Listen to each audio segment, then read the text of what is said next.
Assalamualaikum warahmatullahi wabarakatuh dan selamat malam, salam sejahtera kepada para penonton yang setia bersama kami di Next Step TV dan juga di Next Step Malaysia.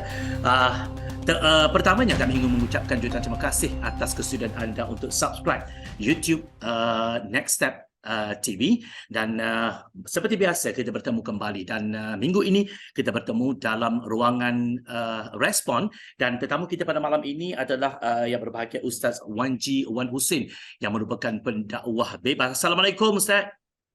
Waalaikumsalam warahmatullahi wabarakatuh. Sihat Ustaz ya? Khair, Alhamdulillah. Batuk sikit tapi beransur baik dah, Alhamdulillah. Baik. InsyaAllah, syafakallah. Baik, Ustaz, untuk ruangan kali ini, kami di NextStep ingin mendapatkan beberapa respon lah daripada Ustaz.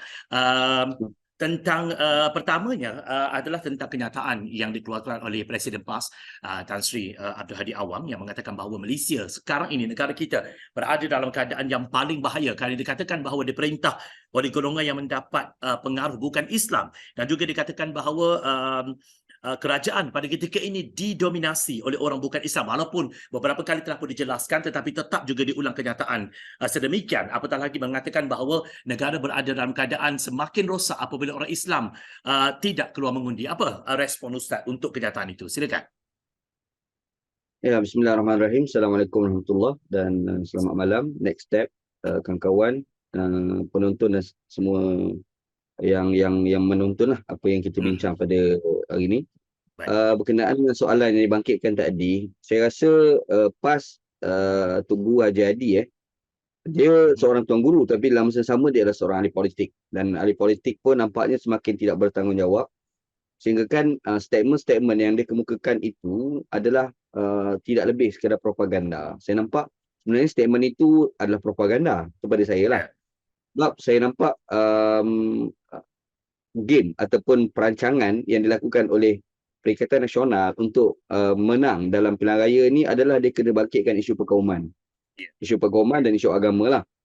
Jadi kalau itu naratif untuk Perikatan Nasional menang dalam pilihan raya, maka tidak heran dalam PRN pada kali ini sekali lagi dia akan ulang dalam tajuk yang sama, iaitu perkauman dan juga Islam. Maka dibangkitkanlah isu-isu yang dibangkitkan kononnya kerajaan yang diperintah oleh perpaduan yang diperdana menterikan oleh Datuk Seri Anwar Ibrahim, seperti orang Melayu tidak mendominasi, dikatakan sebagai orang bukan Islam mendominasi. Saya rasa itu tidak lebih sekadar propaganda. Bahkan kalau kita lihat banyak polisi-polisi yang dilaksanakan oleh Perdana Menteri itu jauh lebih baik daripada apa yang telah dilakukan dalam kerajaan yang diperintah oleh PAS bersama dengan kawan-kawan dia sebelum ni. Bahkan banyak polisi-polisi Islam tu berjaya dilaksanakan dengan baik pada era inilah. Jadi saya punya kesimpulan mudahnya itu tidak lebih sekadar propaganda daripada Tugu Haji Hadi untuk menang dalam PRN pada kali ini. Itu sahaja. Kalau kita lihat kemarin dalam kenyataan yang dikeluarkan dalam minda Presiden, saya rasa ramai di antara rakyat Malaysia yang membaca kenyataan tersebut. Apabila dilihat bahawa Tan Sri Abdul Hadi Awang masih mengulangi yang mengatakan bahawa kerajaan campuran pada ketika ini adalah terdiri daripada mereka yang tidak beriman, tidak berakhlak, malah sanggup mengatakan bahawa mereka adalah di antara yang tidak berakidah dan beliau juga mengatakan bahawa di dalam kerajaan itu terdapat ramai syaitan-syaitan yang bisu melihat kemungkaran yang berlaku. Saya tak tahu apa yang dimaksudkan kemungkaran itu dan dikatakan bahawa apabila meninggalkan kewajipan untuk memilih pemimpin yang beriman dan berakhlak, ia merupakan satu ancaman yang cukup hebat untuk Malaysia. Komen atau respon daripada Ustaz? Ya, PAS terkenal dengan tidak konsisten dalam hal-hal yang melibatkan agama. Itu ke nombor satu. Saya mungkin boleh bawa satu sejarah. Pada tahun 1940, PAS masa tu dia telah bergabung dengan Semangat 46 atas satu badan namanya APU, Angkatan Perpaduan Ummah. Dalam gabungan di antara PAS dan Semangat 46, pada ketika itu Semangat 46 telah mencadangkan seorang calon perempuan untuk parlimen. Tetapi dibantah oleh PAS dengan alasan kononnya ia bercanggah dengan agama lah. Jadi ketika itu beberapa orang-orang ulama dalam PAS telah bangkit mengatakan sebenarnya apa yang Semangat 46 lakukan itu pada statement mereka tu adalah bercanggah dengan Islam. Tiba-tiba kalau kita tengok dalam era 2000, 2005, 2015, kita dah nampak PAS sendiri telah mencalonkan orang perempuan sebagai pemimpin. Jadi di situ kita akan nampak PAS ni sebenarnya tidak konsisten dalam hal-hal yang melibatkan agama. Apabila benda tu ada menguntungkan mereka, maka mereka akan mengatakan halal. Kalau merugikan mereka, maka mereka mengatakan haram. Demikian juga kita tahu wacana dalam PAS ni melibatkan kepada calon orang bukan Islam. Dulu memang PAS mengatakan haram, tapi dia sendiri pada era sekarang telah menghantar calon orang bukan Islam. Jadi terbukti PAS ni dia tidak konsisten dalam memberi pandangan-pandangan agama. Apatah lagi kalau melibatkan selain daripada perkara agama seperti menuduh orang tidak berakhlak dan sebagainya. Jadi kalau yang bersama dengan dia boleh dikatakan sebagai berakhlak lah dalam sudut pandang dia. Kalau tidak bersama dengan dia maka tidak berakhlak. Maka itulah yang berlaku pada PAS dan itulah politik yang dibuat oleh Tok Jadi. Ya. Baik, Ustaz, apa yang berlaku di Dewan Rakyat baru-baru ini berlaku. Kita lihat apabila Ahli Parlimen Jasing Tuan Guru Zulkifli Ismail yang mendakwa Saifuddin Nasution, Menteri KDN, memfitnah selepas katanya menegur kepada golongan-golongan tertentu ahli politik yang menunggang agama, ahli-ahli politik yang membuat kejatuhan dengan menuduh pihak lawan ini sebagai tidak beriman, berakidah dan sebagainya.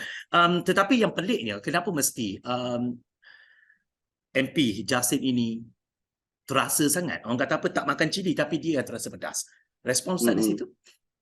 Ya, itu yang menariknya kalau kita tengok dalam video tu sebenarnya Datuk Saifuddin Nasution itu dia tak sebut pun PAS.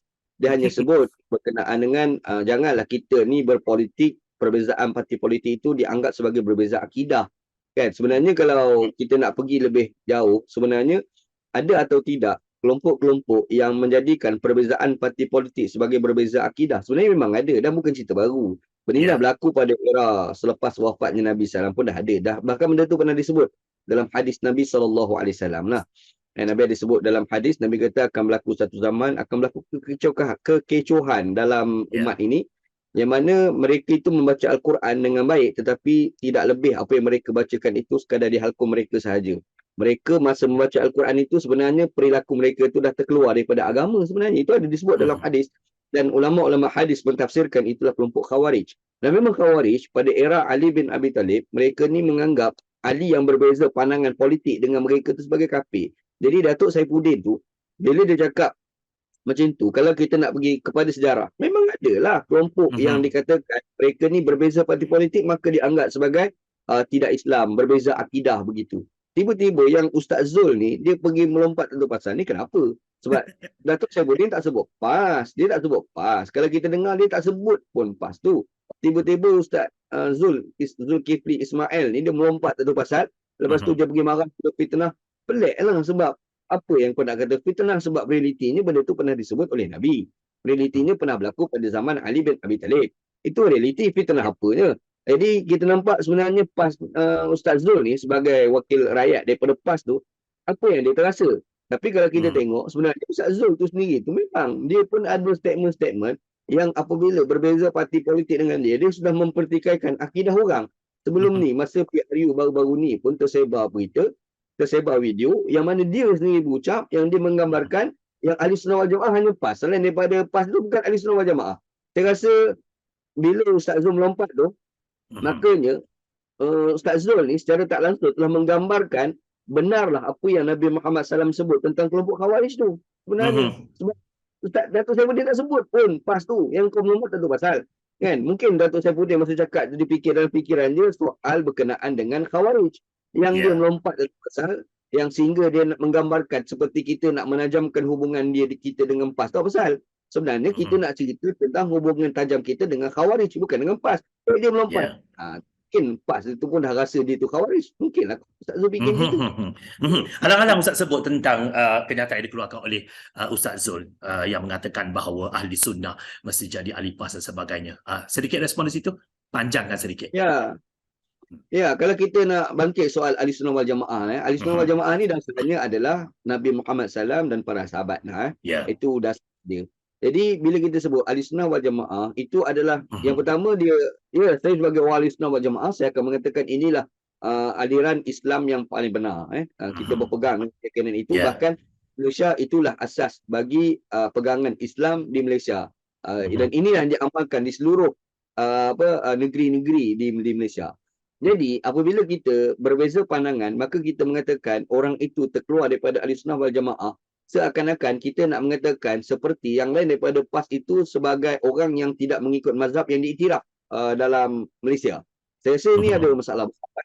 Sebab kita tahu dekat Malaysia ni, kita ada Jabatan Mufti. Jabatan Mufti ini telah senaraikan beberapa ajaran-ajaran sesat, ajaran-ajaran yang terkeluar daripada Ahli Sunnah wal Jamaah.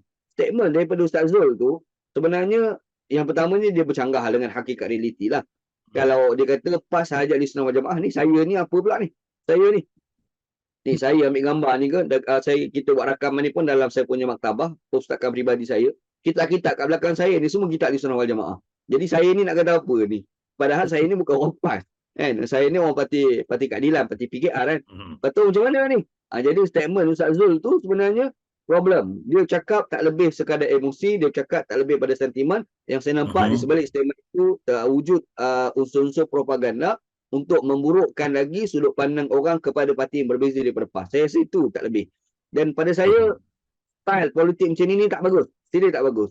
Kalau dulu Nabi sebut itu kelompok Khawarij, kita nak pesan pada PAS, tolong berhenti ambil perangai Khawarij. Itu je. Baik, terima kasih. Terima kasih Ustaz. Baik, kami juga di next step nak minta sedikit respon daripada Ustaz tentang kenyataan yang dikeluarkan oleh pihak PAS yang membuat perumpamaan isu Pulau Pinang dan juga Kedah yang kecoh beberapa hari yang lalu dengan orang kata apa, terjahan Israel terhadap Palestin. Ramai yang memberikan respon, terutamanya daripada DAP dan sebagainya, tetapi saya ingin mendengar respon daripada Ustaz tentang perumpamaan dangkal dan yang menunjukkan kebodohan seperti ini. Ustaz. Ya, saya rasa inilah masalah politik yang diamalkan oleh PAS dan kawan-kawan dia bersatu atas nama Perikatan Nasional lah. Saya rasa politik menimbulkan ketakutan pada benda-benda yang tak benar ni sewajarnya dihindarkan lah. Patutnya tidak boleh berlaku. Saya nampak tujuan yang dimainkan oleh PAS dibangkitkan Filipinang itu seperti Israel adalah untuk mewujudkan fear, mewujudkan ketakutan. Dan benda ni tak wajar berlaku lah. Sebab realitinya berbeza. Bahkan kalau kita tengok apa yang berlaku di Palestin, Palestin itu adalah orang-orang Islam itu ditindas, orang-orang Islam itu ditekan, orang-orang Islam itu dibunuh kan. Tapi kalau kita pergi di Pulau Pinang, tak ada berapa ramai orang-orang Islam ni mudah berniaga, bahkan kaya kat sana hanya semata-mata jual nasi kandar. Itu berlaku dekat Pulau Pinang kan. Apa lagi? Kalau kita tengok ramai jutawan-jutawan Melayu datang daripada Pulau Pinang. Bahkan mereka pun tak pernah keluar pun. Kalau kita nak cari jutawan-jutawan Melayu dekat Kelantan, itu pun jadi rasa susah kalau nak banding dengan jutawan-jutawan Melayu di Pulau Pinang. Kalau kita fikir balik lah. Kalau kita tengok sudut itu pun, kita pun dah rasa ada satu problem dalam statement yang dibawa oleh PAS itu kan. Apatah lagi kemajuan institusi Islam di Pulau Pinang itu, bantuan-bantuan kewangan ni sentiasa meningkat, tak pernah menurun. Itu berlaku dekat Pulau Pinang kan. Kalau kita apa lagi, ialah benda-benda asasi itu banyak lagi selesai lah kalau dibandingkan dengan Kelantan, Terengganu, Kedah tu masalah air sebagai contoh. Kelantan ada masalah air kan, bukan sehari dua, dah bertahun-tahun dah air kan. Air karat sampai orang boleh buat menganjing. Kau pakai baju warna apa? Baju warna air karat. Sebab orang kurang macam tu. Dekat Kelantan kan, dia berlaku. Tapi apakah benda macam ni berlaku di Pulau Pinang? Tak berlaku. Tak berlaku. Kan? Jadi PAS mewujudkan politik fear, politik ketakutan, itu adalah satu tindakan yang tidak bertanggungjawab lah. Jadi saya nampak ini sahaja cara PAS untuk nak menang pilihan raya sebenarnya. Dia terpaksa bangkitkan isu-isu yang tak rasional hanya semata-mata untuk menaikkan sentimen untuk mendapat undi dalam pilihan raya. Ini sejarah PAS memang tak pernah sihat lah daripada dulu. Mungkin saya boleh bawa satu sejarah. Tahun 1983 ada satu PRK berlaku dekat Kelantan. Di Selising nama tu Pada tahun itu, pada pilihan raya kecil tu, PAS masa tu dia bergaduh dengan UMNO. Tajuk besar perlawanan dia dengan UMNO ketika itu adalah mengkafirkan orang-orang UMNO. Siapa tak undi PAS, maka orang tu UMNO, ahli UMNO itu adalah kafir. Ini masalah tahun 1983 Jadi politik macam tu dimainkan oleh PAS. Dia memberi kesan tahun 1986 berlakulah tragedi Memali. Itu kan bahaya. Kan? Tahun 1983 permainan parti politik PAS adalah dia pergi kafirkan orang-orang ahli UMNO. Lepas tu dia pergi sebar amanat Haji Hadi tahun 1991. di dalam dua bahasa, dalam dua tulisan. Tulisan Jawi, tulisan Rumi, disebarkan dekat selisih PRK selisih pada masa tu. Kesan dia adalah kalau yang ekstrim itu dia jadi bertambah ekstrim, lepas tu sampai satu tak dia anggap kita ni kalau lawan dengan UMNO ni kita ni mati syahid. Sampai jadi tu. Jadi macam tu. Itulah kesannya pada 1986. Sebab PAS berpolitik tidak bertanggungjawab. Dia kalau menggunakan agama tu yang digunakan itu tidak bertanggungjawab. Dia tak fikir kesan buruk selepas pada tu. Jadi saya nampak statement PAS dia cukup tak fikir tau. Dia tak fikir tentang masa depan umat, masa depan masyarakat, rakyat Malaysia yang jadi baik. Dia hanya fikir menang untuk diri dia. Makanya ditimbulkan ketakutan, antaranya dikaitkan Penang seperti Israel. Ini saya rasa serius permainan jahat yang dimain oleh PAS yang cukup tidak bertanggungjawab. Baik. Apabila Ustaz sebut tentang 1983, sekarang ini 2023 Ustaz, 40 tahun telah pun berlalu. Tapi kalau kita lihat, Haji Hadi ini suka mengulangi, maksud saya, agenda takfiri itu tetap berlaku setelah 40 tahun peredaran masa berlaku, tetapi nampaknya kita dapat lihat bahawa pimpinan Hadi melalui kenyataan-kenyataan beliau itu seolah-olah tidak pernah serik, walaupun setiap kali apa yang dikeluarkan itu disanggah, dipertikai, dalil yang dibawa itu tidak tepat dan sebagainya, tetapi nampaknya ia seolah-olah sengaja dia ulang-ulang. Komen terakhir daripada Ustaz. Ya, saya rasa itu sahaja yang Haji mampu bahas dalam hal politik. Baik. Itu sahaja. Induk bagi pemikiran dia dalam politik adalah berbeza dengan dia maka kapis. Kita kena ingat Ajadi tidak pernah berhenti daripada takfir. Dulu dia mengkafirkan UMNO, kemudian dia mengkafirkan Amanah. Itu realiti yang berlaku lah. Yang terbaru dia boleh kata bahawasanya parti keadilan itu tidak mengikut Al-Quran. Itu pun berbau takfir. Berbau mengkafirkan orang kan. Itu statement daripada Ajadi. Kalau kita tengok dulu Ajadi ni dia mempersoalkan perlembagaan. Sehingga dia mengatakan perlembagaan ni lorek. Dan sekarang macam dia kata okey pula, tapi dia mempertikaikan pula pentafsiran agama Islam dalam perlembagaan tu. Maksudnya, Ajadi ni memang tidak pernah berhenti daripada takfir.